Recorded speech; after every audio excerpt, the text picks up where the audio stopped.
par dire quelques bonnes paroles. Nous avons tous été au courant. Peut-être que vous n'êtes pas au courant. Nous allons profiter pour vous passer le message. D'abord, nous voulons remercier Dieu qui contrôle toutes choses, qui a fait que la crainte qu'on avait pendant cette semaine qui vient de passer de relâche, d'une augmentation de contagion ou de morts, n'a pas eu lieu. Donc, Dieu a fait grâce, ce qui a poussé les autorités pour augmenter le nombre de personnes de 10 à 25 dans les lieux où on se réunit pour le culte, que ce soit dans les synagogues, dans les mosquées. Mais nous voulons dire que s'il y a cette augmentation, c'est parce que la grande majorité des citoyens, y compris des croyants, ont suivi les consignes sanitaires données par les autorités de la santé et par nos gouvernements, que ce soit fédéral ou provincial. Voilà, nous voulons dire merci aux frères et sœurs, aux croyants de toutes les confessions d'avoir fait cet effort. Mais nous voulons aussi remercier Dieu qui exauce les prières, qui fait que nous voyons déjà un peu de répit. Il y a de moins en moins le nombre de ceux qui nous quittent à cause de cette pandémie. Il y a aussi la distribution des vaccins et nous pouvons dire merci à Dieu parce qu'il exauce les prières des saints. Mais nous voulons aussi attirer l'attention parce que dans les salles de spectacle, 250 personnes peuvent se réunir. Loin de nous, peut-être de regarder ça comme de l'injustice, parce que dans les lieux de prière, ce n'est que 25 personnes. J'ai réfléchi, il se peut que le gouvernement sait que ceux qui prient, ceux qui sont croyants, c'est facile à mettre des contraintes ou peut-être à leur demander un petit peu plus que les autres. Mais nous voulons ici envoyer un message clair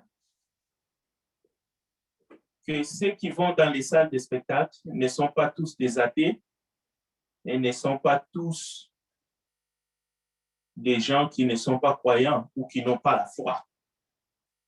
Dans ces mêmes salles de spectacle, de cinéma, il y a toujours une partie de ceux qui croient, de ceux qui ne croient pas, des chrétiens, des non-chrétiens. Donc, il faut savoir que c'est de notre devoir d'aider parfois nos autorités de voir clair. Les réticences qu'on a pour les lieux de culte doivent être les mêmes pour ces lieux de spectacle. C'est vrai qu'il y a des croyants qui ne fréquentent pas ces lieux, mais ce n'est pas interdit non plus. Il y en a aussi qui fréquentent ces lieux. Alors, notre prière, c'est d'accompagner les décideurs, mais aussi d'être patients nous-mêmes, chrétiens, de ne pas tomber dans une sorte d'aversion, mais de savoir que les lignes commencent à bouger et de continuer à prier pour que cette maladie retourne où elle est venue afin que nous puissions continuer à servir Dieu dans la liberté chrétienne. Nous allons continuer. Il faut parfois du courage. Il faut aussi avoir l'humilité. Et il faut la sagesse. C'est la combinaison de ces trois choses qui peut nous aider à tomber dans la confusion. La combinaison de ces trois choses peut nous aider à sortir justement dans les pièges que l'ennemi, le diable, peut mettre sur notre chemin. Alors, comme nous l'avons annoncé, nous voulons regarder un texte biblique pour vous laisser aussi l'opportunité de poser des questions s'il y en a. 1 Pierre chapitre 2. 1 Pierre chapitre 2, à partir du verset 9. Nous allons faire une lecture parcellaire. Vous, au contraire, vous êtes une race élue, un sacerdoce royal, une nation sainte, un peuple acquis, afin que vous annonciez les vertus de celui qui vous a appelé des ténèbres à son admirable lumière. Autrefois, vous qui n'étiez pas un peuple et qui maintenant êtes le peuple de Dieu. Vous qui n'aviez pas obtenu miséricorde et que maintenant avez obtenu miséricorde. Bien-aimés, je vous exhorte comme étrangers et voyageurs sur la terre à vous abstenir des convoitises charnelles qui font la guerre à l'âme. Ayez au milieu de païens une bonne conduite, afin que là même où ils vous calomnient, comme si vous étiez malfaiteurs, ils remarquent vos bonnes œuvres et glorifient Dieu au jour où il les visitera. Soyez soumis à cause du Seigneur à toute autorité établie parmi les hommes, soit au roi comme souverain, au gouverneur comme envoyé par lui pour punir le malfaiteur et pour approuver les gens de Dieu. Écoutez, verset 15, car c'est la volonté de Dieu qu'en pratiquant le bien, vous réduisiez au silence les hommes ignorants et insensés, étant libres sans faire de la liberté un voile qui couvre la méchanceté, mais agissant comme des serviteurs de Dieu, honorez tout le monde, aimez les frères, craignez Dieu, honorez les rois. Le verset 18, serviteurs, soyez soumis en toute crainte à vos maîtres, non seulement à ceux qui sont bons et doux, mais aussi à ceux qui sont d'un caractère difficile.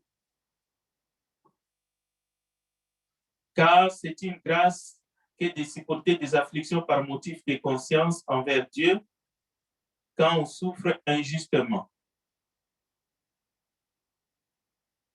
En effet, quelle gloire y a-t-il de supporter des mauvais traitements pour avoir commis des fautes?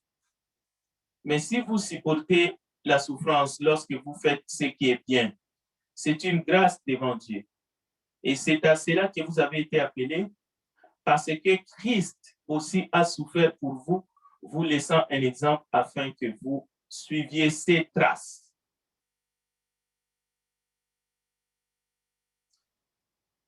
Deux choses qui m'ont tiqué en étudiant ces passages dans la première lettre de Pierre, à partir du verset 9 jusqu'au verset 25. La première, que signifie dans le contexte du service et même de l'esclavage au 1er siècle, pas un esclavage au 18e ou au 19e, mais au 1er siècle, déjà même avant, il était question des serviteurs, même dans la cour d'Abraham et Sarah, des servantes, mais en grec, c'était le mot esclave qui était utilisé. Alors, que signifie le maître qui a un mauvais caractère? Parce que souvent, on prend la parole de Dieu et on veut en faire ce qu'on veut. Est-ce qu'un maître qui a un caractère dur, ça veut dire un employeur qui traite mal ses employés? selon les contextes. Serviteurs, soyez soumis à toute crainte à vos maîtres, non seulement à ceux qui sont bons. Est-ce qu'on va extrapoler ici? Serviteur signifie citoyen dans un pays. Le maître, c'est le gouverneur ou bien les juges à la cour municipale. Vous voyez qu'est-ce qu'on peut faire avec la parole de Dieu. On appelle ça des raccourcis, mais pour justifier le mal. Est-ce que le maître, c'est le mari au foyer, et puis la servante ou la bonne, ou peut-être, bon, la servante, donc c'est la madame? Non, bien entendu. Mais il est question d'honorer tout le monde. On est tous d'accord. Deuxième observation, c'est de justifier tous les écarts, toute méchanceté. Même dans les cas des génocides, on trouve ces textes, on justifie. Oui, parce qu'il faut supporter. On justifie Néron parce que le serviteur doit supporter le maître qui a un caractère difficile. Néron est dédouané, mais de tout ce qu'il a fait aux chrétiens. Est-ce que c'est cela l'enseignement ici? Alors, si on peut dédouaner Néron de toutes ses responsabilités en utilisant ces textes, il faut dédouaner tous les dictateurs, tous les tyrans, et on en connaît beaucoup. Il suffit de citer des pays. On peut commencer à citer. Il y a eu un certain Ceausescu, en Haïti, il y avait, je crois, un autre. Et si vous allez du côté du Congo, là-bas, il y avait un Mobutu qui donnait l'ordre de tuer les gens, même avec un baïonnette à la main. Et aujourd'hui, il y a des génocides partout, hein, à cause de la cupidité. Non, ce texte ne veut pas dire ça. Ce texte n'est pas là pour que le sang coule dans ce monde. Ça, c'était la deuxième observation.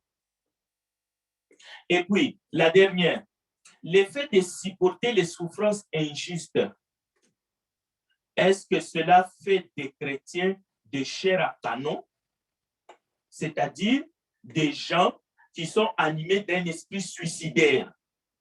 Parce que c'est écrit, il faut supporter la souffrance injuste. Est-ce que le premier chrétien au premier siècle ne fouillait pas la persécution?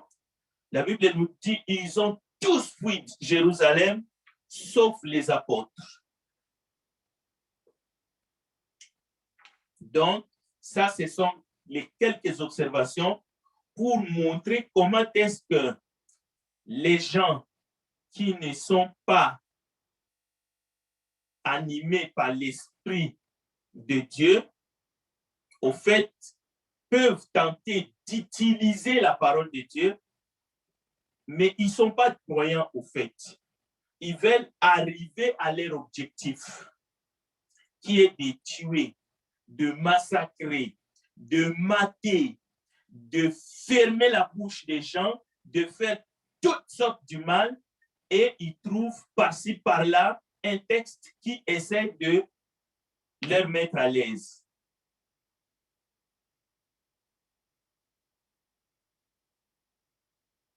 Un homme a dit, comme conseil, bien sûr, à ceux qui ont la foi, vis ta vie comme le Seigneur te le recommande, mais n'oublie pas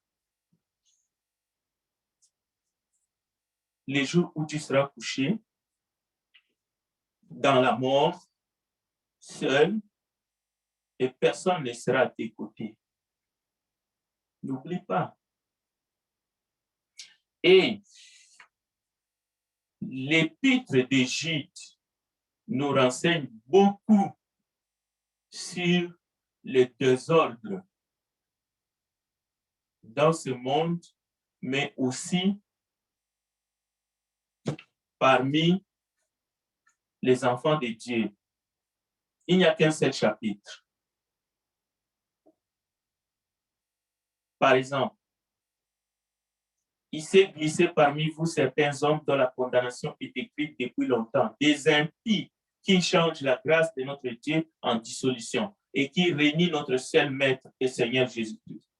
Je veux vous rappeler à vous qui savez fort bien toutes ces choses, que le Seigneur, après avoir sauvé le peuple et l'avoir tiré du pays d'Égypte, fit ensuite périr les incrédules, qu'il a réservés pour le jugement du grand jour, enchaînés éternellement par les ténèbres. Même les anges qui n'ont pas gardé leur dignité, mais qui ont abandonné leur propre demeure. Des villes comme Sodome et Gomorrhe, au verset 7 d'Égypte, et les villes voisines, qui se livraient comme à l'impudicité et à des vices contre nature, sont donnés en exemple, subissant la peine d'un feu éternel. Mais malgré cela, ces hommes aussi entraînés par les rêveries suivent pareillement leur chair, attendez, méprisent l'autorité et injurient les gloires. Ça, c'est un exemple. Et les textes, au fait, le chapitre de Jude est là pour comprendre un peu ce que nous pouvons voir aujourd'hui dans ce monde et ne pas essayer de donner une forme au mal.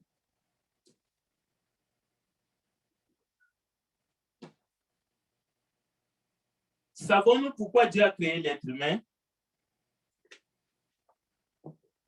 En lisant depuis la Genèse jusqu'à l'Apocalypse, nous pouvons comprendre que Dieu a créé l'homme pour qu'il adore.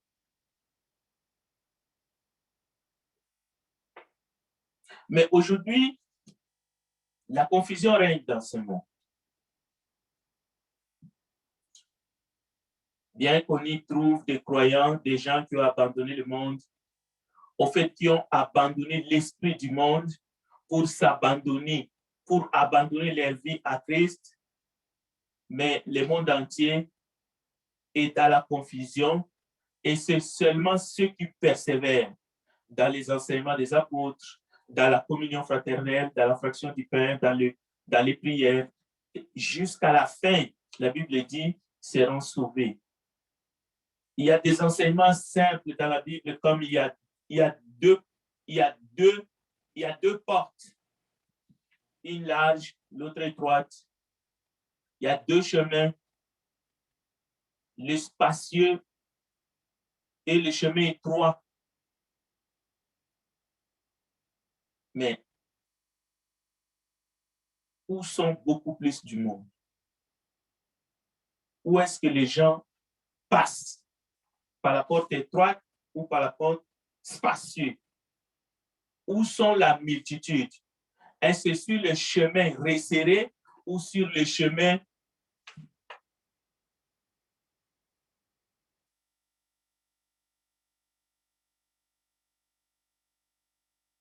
C'est ça la question que nous devons nous poser. Le Seigneur nous propose toujours de choisir, de passer par la porte étroite et par les chemins resserrés. Et il dit, il y a peu seulement qui les trouvent. Et la Bible dit, dans les derniers temps, quelques-uns abandonneront la foi pour s'attacher à des esprits séducteurs et à des doctrines des démons. 1 Timothée chapitre 4. Ecclésiaste dit, souviens-toi de ton Créateur pendant les jours de ta jeunesse, avant que les jours mauvais arrivent. Et nous sommes dans les jours mauvais. Les années s'approchent où tu diras, Ecclésiaste chapitre 12, je n'y prends point de plaisir. Et nous connaissons la fin de l'histoire. Écoutons la fin du discours. Crains Dieu, observe ses commandements, c'est là ce que doit faire tout homme, car Dieu amènera toute œuvre en jugement au sujet de tout ce qui est caché, soit en bien, soit en mal. Donc, l'Église dans ce monde, c'est vivre le Christ dans sa mort, sa résurrection et ses lois ou ses commandements. C'est pour cela que Jésus a dit, je bâtirai mon Église Depuis les jours de la Pentecôte, cette église-là a vu les jours. Et lorsque l'humain, homme ou femme, obéit à l'évangile et prend l'option de faire la volonté de Dieu, comme les premiers chrétiens l'ont fait, la Bible dit, ils ont été mis à part. C'est ça que ça veut dire ecclésia. Les saints, être mis à part pour Dieu dans ce monde, en attendant le retour du Sauveur. Donc, ces vérités, dans le contexte de la soumission, doivent nous animer comme des dessins animés. C'est-à-dire, c'est lui qui va tirer les ficelles.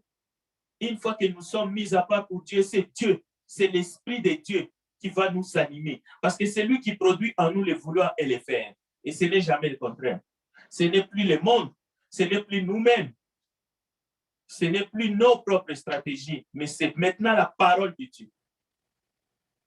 Qu'est-ce que l'Éternel Dieu demande à ses créatures vivantes, à toute la nature, au fait, à toute la création? L'argent, l'huile, les gros et les petits bétails. Non, Israël a compris que ce n'était pas ça que le Seigneur voulait. Mais le Seigneur demande à l'humain, quel qu'il soit, qui que vous soyez, l'adoration, le respect, l'obéissance à sa volonté, l'amour en retour de l'amour qui nous a aimés. D'ailleurs, c'est le premier et le plus grand commandement. Donc, nous avons d'abord montré que il faut se soumettre aux autorités établies. Nous avons voulu montrer, bien que le monde est devenu un endroit compliqué, difficile, sous l'emprise du malin, mais les chrétiens, par la foi, peuvent triompher du monde. Mais aujourd'hui, nous voulons tirer la sonnette d'alarme.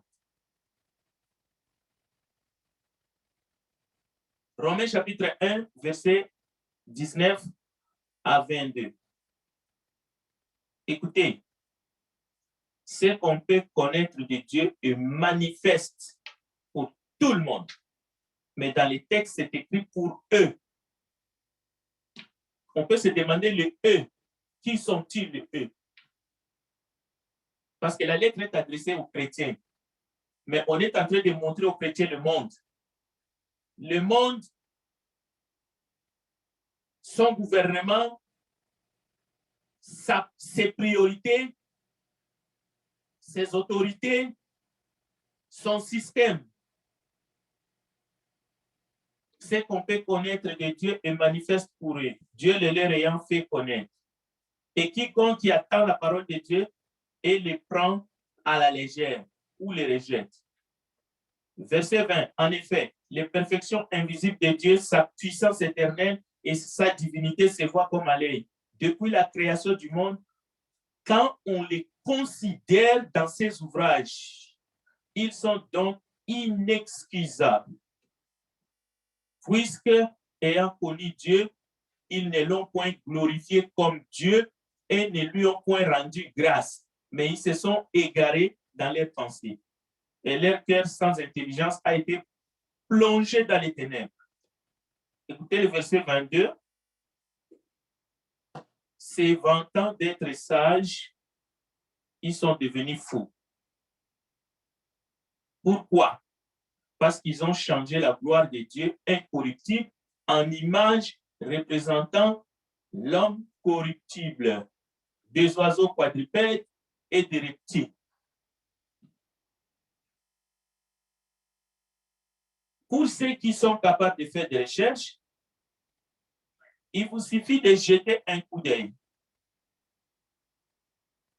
dans les armoiries, dans les emblèmes, dans les totems des différentes nations de ce monde. Vous allez remarquer que la Bible dit vrai.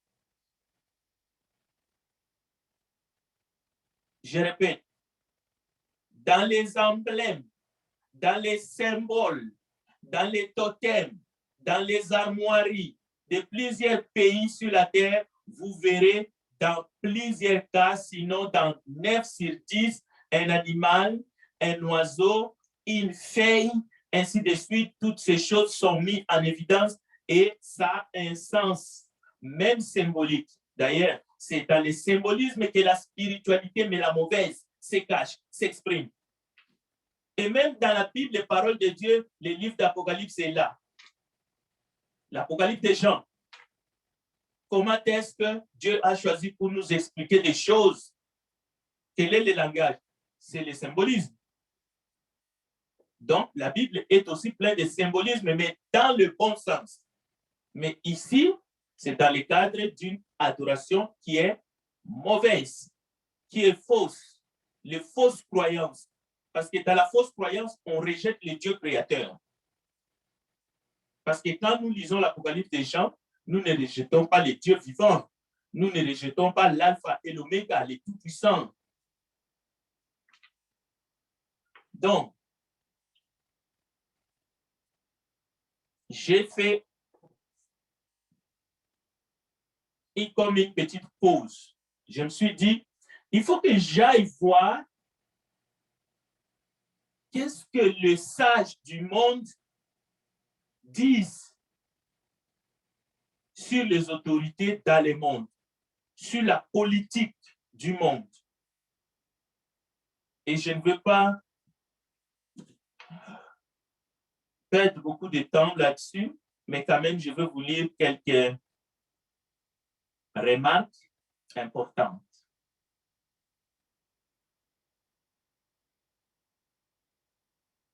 Écoutez, les idées se remettent en mouvement quand l'ordre établi frémit sous la menace d'un déséquilibre permanent. L'absence de légitimité dans la vie politique, économique, sociale ou religieuse conduit essentiellement à la violence. Ça, c'est Kama Siwar Kamanda. Au-delà de Dieu, au-delà des chimères. Il dit ceci. L'absence de légitimité dans la vie politique, économique, sociale ou religieuse conduit essentiellement à la violence. Un autre a dit ceci, Louis Blanc. Une doctrine, quelle qu'elle soit politique, selon lui, religieuse ou sociale, ne se produit jamais sans trouver plus de contradicteurs que d'adeptes et ne recrute quelques soldats qu'après avoir fait beaucoup de martyrs. À partir de là, j'ai commencé à comprendre et à avoir peut-être une autre façon d'appréhender l'État organisé sans Dieu, ce qu'on appelle l'État laïque. Bien que dans la laïcité, il y a toujours de ceux-là qui gardent leurs croyances, mais dans l'exercice du pouvoir, ils ne veulent rien savoir. Ils veulent vraiment se débarrasser totalement des principes, des enseignements ou même de valeurs chrétiennes. Écoutez, rien n'est jamais définitivement acquis. Il suffira d'une crise politique, économique ou religieuse pour que les droits des femmes, entre guillemets, soient remis en question. Votre vie durant, vous devrez rester vigilante. Bon, c'était les mois des droits de la femme, le mois de mars. D'ailleurs, nous en sommes. OK? Parfois, nous parlons... Bon, je veux faire ça simple. Parce qu'il s'agit des droits des femmes, on ne les a pas fait un cadeau. Quand je dis on, je ne parle pas seulement des hommes, je parle du système. Elles se sont battues, non? Est-ce qu'on leur a livré ces droits-là sur un plateau? On a eu pitié d'elle. En 1937, elles ont obtenu mais tout, même les droits de vote et d'être éligibles, la liberté d'exercer une profession sans le consentement de son mari en 1966.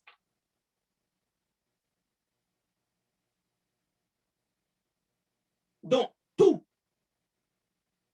On peut même dire qu'elles ont arraché parce qu'on ne leur a pas donné, ce n'était pas de la faveur. On ne les a pas fait une faveur. Ça aussi, c'est pour montrer que les systèmes dont nous parlons ici, à la lumière de la parole de Dieu, parce qu'il est question d'être soumis, nous devons être sages. Nous devons être humbles, courageux et sages. Un autre a dit, on peut mettre n'importe quoi dans un contexte religieux. Bien sûr, il y a une religion pure et sans tâche, mais religion est un sale mot. Au fait, ça ne veut rien dire. Coca-Cola est une religion, pétrole et acier sont une religion. Au nom de la religion, les gens ont volé, tué, profané. La religion aujourd'hui, c'est l'esclavage de demain. Ça, c'est un internaute qui a dit. Donc, religion ne veut rien dire. Si ce n'est pas dans le contexte de Jésus-Christ, la religion pure, et pas seulement visiter les orphelins, mais la confession de foi. Alors, Éphésiens chapitre 6, verset 10, lorsque la Bible nous encourage de nous fortifier dans le Seigneur, par sa force toute puissante, de nous revêtir de toutes les armes de Dieu, afin de pouvoir tenir ferme contre les ruses du diable, car nous n'avons pas à lutter contre la chair et les sangs, mais contre les dominations, contre les autorités, contre les princes de ce monde, des ténèbres, contre les esprits méchants dans les lieux célestes. Il y a un piège ici, tout d'un coup, boum, on voit les esprits méchants. Donc, un esprit n'a ni corps, un esprit n'a pas de sang. Donc, le combat devient même pas virtuel. Il faut trouver un mot. Mais je vous invite à regarder Éphésiens chapitre 4, verset 14.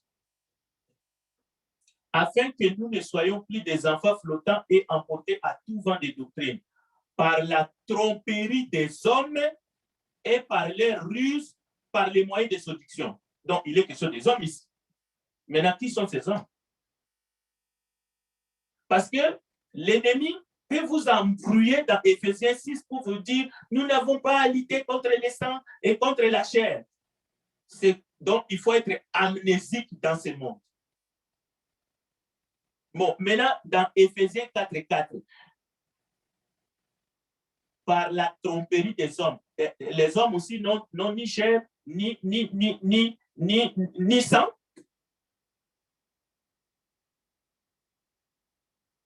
Écoutez,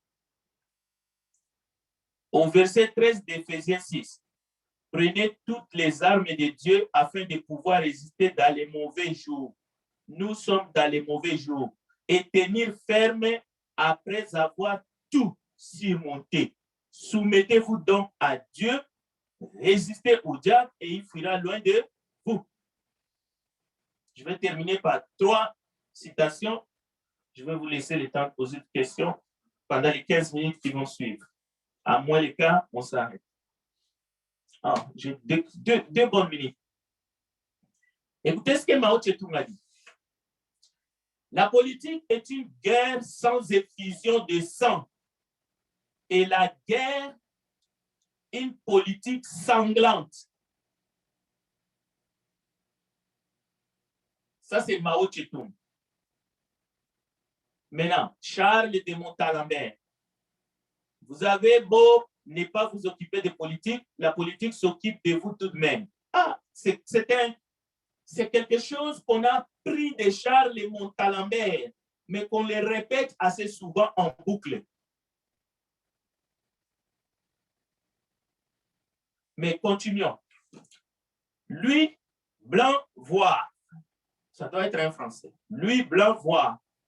Une doctrine, quelle qu'elle soit, politique, religieuse ou sociale, ne se produit jamais sans trouver des contradicteurs que d'adeptes. J'ai déjà dit cela. Abdou Baha, il faut renoncer à tous les préjugés, qu'ils soient de nature religieuse, raciale, nationale ou politique, car ils sont la cause des maux dont souffre l'humanité. Il s'agit d'une grave maladie, à moins d'être arrêtée, et capable de détruire la race humaine tout entière. Toutes les guerres désastreuses, avec leur cortège de misère et de carnage, ont eu leur point de départ dans les préjugés. Voilà, chers frères et sœurs, ça peut nous aider à prendre des bonnes décisions. Si je ne vous dis pas ceci, parce que j'ai reçu une question, ce serait un peu manquer à atteindre l'objectif de l'étude de ce soir. Parce que lorsqu'on parle de la soumission, on ne sait pas trop qu'il y a beaucoup de paliers. Bon, bientôt, peut-être nous allons entrer dans la période de la campagne électorale. Dieu seul le sait. La période électorale est une période qui trouble beaucoup de gens, et particulièrement les chrétiens, ils ne savent pas quoi faire. On appuie un candidat, il y a des propagandes et des campagnes qui sont faites, les partisans des uns et des autres discutent, font des débats démocratiques, entre guillemets. Dans tout cela, il y a une loi électorale. Mais cette loi électorale n'est pas une contrainte. C'est-à-dire, nous avons des devoirs en tant que citoyens. Et l'élection en fait partie. Chaque citoyen est électeur et éligible, conformément à la loi du pays. C'est un droit pour chaque citoyen. Je viens de vous montrer que les femmes ont arraché ces droits-là. On ne leur a pas servi sur un plateau. Avant, elles n'avaient pas de droit. On les a brimées dans leurs droits fondamentaux en tant que personne humaine. Mais ce que je voulais apporter ici, comme éclairage, votre choix et votre vote est secret, selon la loi. Personne ne vous obligera de dire pour qui vous avez voté, à moins qu'il soit un tortionnaire. Et si les candidats pour qui vous avez voté ne respectent pas ces promesses électorales, cela ne vous concerne pas. Vous n'avez pas péché. Vous pouvez continuer, vous pouvez choisir même à les soutenir aux prochaines échéances électorales pour lui donner une deuxième chance, comme on dit, parce qu'il pourrait changer ou il pourrait apprendre dans l'exercice de son mandat.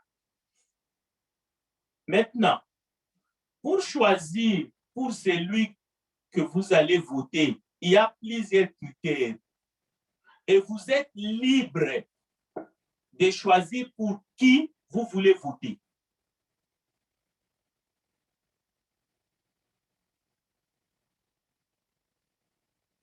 Même si son bilan était 0, vous devez simplement voter à votre âme et conscience. Mais ne vous faites pas corrompre, par exemple. On ne doit pas acheter. On ne doit pas vous acheter, au fait. Si vous avez le privilège de connaître au moins les programmes de tel ou tel candidat, ben, vous avez le choix d'élire une personne. Vous avez le choix de voter blanc. Vous avez le choix de voter ou de voter blanc ou même de vous abstenir. Mais exercez votre droit. Nous venons de recevoir une lettre pour notre fils qui va avoir 18 ans bientôt, au mois de juillet, béni. On l'incite à exercer son droit, mais on ne l'oblige pas. Maintenant, savoir quel candidat est moral et quel autre n'est pas ou est immoral, c'est un débat de dupes. Parce que nous ne votons pas pour les saints.